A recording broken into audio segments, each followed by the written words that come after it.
Hi friends, இப்போ ஜப்பான்ல செரி பிளாசம்ஸ் வந்து ஃபுல் ப்ளூம்ல இருக்கு, த ஒயிட் ஒன்ஸ். ஸோ இன்னைக்கு ஒர்க் முடிச்சுட்டு வீட்டுக்கு போறதுக்கு முன்னாடி செரி பிளாசம்ஸை பார்த்துட்டு போகலாம் அப்படின்னு நான் பிளான் பண்ணேன். என் ஒர்க் பிளேஸ்ல இருந்து நான் கூகுளில் சர்ச் பண்ணப்போ எனக்கு நிறைய ஆப்ஷன்ஸ் காட்டுச்சு, நிறைய வந்து பாப்புலரான இடம் காட்டுச்சு and a very few lesser known place. So this time I wanted to avoid the crowded areas. So I choose a lesser known place. So நான் சூஸ் பண்ண பிளேஸ் வந்து ஒரு ஷ்ரைன்ல தான் வந்து இந்த செரி பிளாசம் ட்ரீஸை வந்து நான் பார்க்க போறேன். நிறைய பேர் வந்து ஜப்பான்ல செரி பிளாசம்ஸ் பார்க்கறதுக்கு பாப்புலரான ஒரு சில பார்க்ஸ் அந்த மாதிரி இடத்துக்கெல்லாம் போவாங்க. பட் ஆக்சுவலி ஜப்பான்ல செரி பிளாசம்ஸ் அங்கங்க சாதாரணமா ரோட்ல நடந்து போறப்ப கூட வந்து பார்க்க முடியும், நாட் ஜஸ்ட் இன் பார்க். இந்த ஷ்ரைன் கிரவுண்ட்ஸ்ல there are around 500 cherry blossom trees. But to my surprise இங்கேயுமே கூட்டமா தான் இருந்தது. But it was not the touristy crowd. இந்த ஃபிளவர்ஸ் எல்லாம் பொறுமையா பார்த்துட்டு நடந்து வரப்போ I heard some music playing. அப்பதான் I realised there was some kind of music concert happening here. அதுக்கப்புறம் இந்த பர்டிகுலர் ட்ரீயை மட்டும் நிறைய பேர் வந்து போட்டோஸ் அண்ட் வீடியோஸ் எடுத்துட்டு இருந்தாங்க.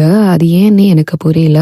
அப்பதான் இந்த போர்டை வந்து பார்த்தேன். இதுல என்ன எழுதியிருக்கு அப்படின்னா, ஜப்பான் மீட்டியரோலாஜிக்கல் ஏஜென்சி வந்து இந்த மரத்தை ரெஃபரன்ஸா வச்சுதான் ஃபுல் ப்ளூம் வந்து எப்ப நடக்கும் அப்படின்ற டேட்ஸை வந்து அனௌன்ஸ் பண்ணுவாங்களாம். விச் மீன்ஸ் இந்த மரத்துல ஃபிளவர்ஸ் வந்து எப்ப ப்ளூம் ஆக ஸ்டார்ட் ஆகுதோ, like literally the first 1 or 2 flowers, அன்னைக்கு இந்த ஏஜென்சில இருந்து அபிஷியல்ஸ் வந்து எவ்வளவு ஃபிளவர்ஸ் ப்ளூம் ஆயிருக்கு அப்படின்னு கவுண்ட் பண்ணி இதை பேஸா வச்சு ஸோ பீக் ப்ளூம் ஓவரால் டோக்கியோல எப்ப நடக்கும் அப்படின்ற அக்யூரேட்டான டேட்ஸை வந்து அனௌன்ஸ் பண்ணுவாங்களாம். ஸோ அந்த பர்டிகுலர் டே அன்னைக்கு ஃபுல் மீடியா கவரேஜும் இங்க இருக்கும். ஸோ ஒரு ஃபிளவர்ஸ் ப்ளூம் ஆகுறதுக்கு why so much fuss அப்படின்னு நீங்க நினைச்சீங்கன்னா, S it is a big deal because செரி பிளாசம்ஸோடைய லைஃப் வந்து ஜஸ்ட் 1 வீக் மட்டும்தான் இருக்கும். ஸோ இப்போ நீங்க பாக்குற இந்த ஃபிளவர்ஸை வந்து நெக்ஸ்ட் வீக் இங்க இருக்காது. ஆக்சுவலி இன்னைக்கு they are not மங்காய் அப்படின்னா ஜாப்பனீஸ்ல ஃபுல் ப்ளூம். ஃபுல்லா வந்து இன்னும் ப்ளூம் ஆகல. ஒரு சில ட்ரீஸ்ல வந்து 60 to 70% வந்து ப்ளூம் ஆயிருக்கு. Maybe within a couple of days full bloom வந்து ரீச் ஆகும்.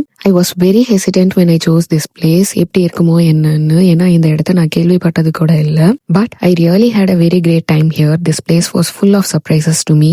எல்லாரும் போற சேம் பாப்புலரான ஏரியாஸ்க்கு போயிருந்தா கூட நான் இவ்வளோ ஹாப்பியா ஃபீல் பண்ணிருக்க மாட்டேன். Because I already know how it will be. ஆப்வியஸா நல்லா தான் இருக்கும்.